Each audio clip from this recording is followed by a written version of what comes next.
So Santa Maria is the biggest city in the mission. It's only the fifth biggest city in the state though. So it's not a huge city, but it's decent size. It's got about, I think, 270,000 people. There are a few big universities in Santa Maria, so there are a lot of students there. I served in like pretty close to the center of Santa Maria, like the centro area of the city. And so kind of half of my area had some really big buildings, and the other half was already kind of like just a lot of small houses and stuff. So people in Santa Maria, they have, I guess, just kind of all the kinds of normal jobs that you do when you are living in a big city. Some people I taught a girl who was she was studying law at the time. She was in law school. And both of her parents were professors at one of the universities. I taught a man who was a mechanic. I taught another student. So lots of students. So as far as weather goes, Santa Maria can get super hot in the summer, because Santa Maria is like kind of, people say it's like in a bowl, and it partially is. Like on one side, there's kind of like this wall of mountains, like not really mountains. They think they're mountains in Brazil because they don't really have mountains there, but like these big foothills, I guess you'd say, on one side that kind of, I guess, trap the air, and so you don't get a lot of wind coming through, so it can get really hot in the summer. And so I was there during the summer months, and during the winter in southern Brazil, it can also get pretty cold. As far as what people do for housing, so there's a lot of income inequality in Brazil. Like, it's one of the most unequal countries in the world, I believe. And so I taught a lot of people that lived in apartment buildings.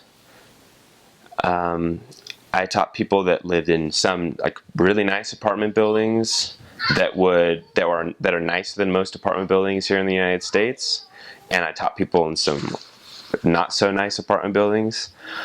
I also taught a ton of people in houses. I taught people that lived in houses that were essentially made of plywood, like very, very humble small houses with just like concrete floors or maybe dirt floors. But at the same time, in this same area in Santa Maria, I would also teach people that had very big houses, bigger than most houses here in the United States.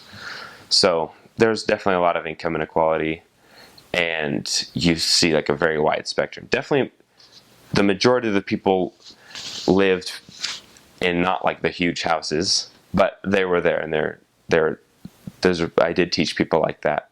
I would say Brazil, especially in the South, I think, has a pretty healthily growing like middle class. So a lot of people would live in just these kind of smallish houses that were built out of brick and then been like cemented over. And nobody really has carpet in Brazil. They all have tile floors. In general, Santa Maria is a really safe place. My whole mission, I never got robbed or threatened with getting robbed, or I never even got something stolen from me, like out of my backpack, anything like that. I was totally fine. I had only heard of, I think, 3 other incidents of missionaries getting robbed. 2 happened while I was on the mission. 1 happened, I had just heard about from people that happened before I was even there on the mission. So it was a very safe area. I really didn't, like, obviously you still want to be safe and like not do anything silly and like put yourself out there to be robbed.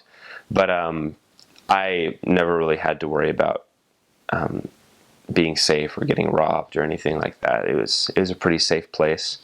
As far as transportation goes, in most of my areas, I just walked. There was only one area where I had to ride a bus, and that was just to get to district meetings because it was a little bit far away. But from where I served in Santa Maria, on our P days, we would walk about 15 minutes to the very center of the city, where they have a big, what they call a calçadão, which means a big sidewalk. And that's where it's like a kind of central shopping area where they have just tons of stores, a huge like sidewalk. It's basically like a road that you can't drive on. People just walk on. There are lots of stores.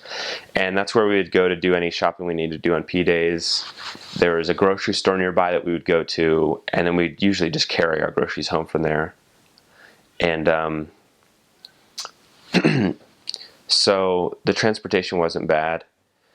A lot of the areas that are a little bit farther away from where we were definitely would ride buses here and there. Buses are the main form of transportation in Brazil. Like between areas, between cities, we'd always ride a bus.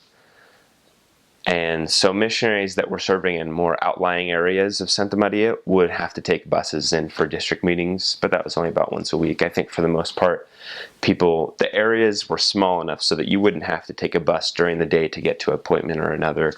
You could just do most of it walking. I guess food in Santa Maria and like restaurants. There are 2 American restaurants in Santa Maria, and that's the whole mission. We have a Subway and there's a McDonald's, and that's it. But I wouldn't bother going to those anyways because the other food, the Brazilian food, is really good. There are a lot of great churrascarias there. Churrascarias are like Tucanos, that kind of place where they'll